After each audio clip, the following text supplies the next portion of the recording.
Hi guys, ganito pala dito sa Boracay. Nandito pala ako para maghanap ng apam pero bakit nagtatago sila? Charot lang.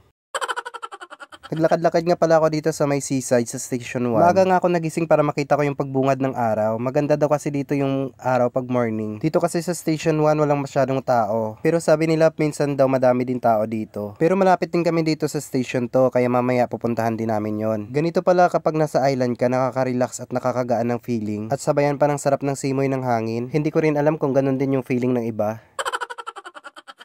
Ang aga ko nagising para makarami, pero bakit wala dito yung meant to be ko? Charot lang. Abangan nyo pala guys yung i-upload kong full video sa aking YouTube channel. Pero mag-upload din ako dito ng mga short videos sa aking reels. Sana guys, supportahan nyo yung aking page. And don't forget to like and share. At kung makikita nyo yung aking uploads na videos dito sa Facebook, please react heart na lang po guys. At pwede rin kayo guys mag-suggest sa akin ng ibang content na pwede kong gawin para magkaroon din ako ng ibang idea. Pwede kayo mag-comment down below. Sa mga taong hindi nagsasawa sa pagsuporta sa aking page, maraming salamat po guys. At God bless sa inyong lahat.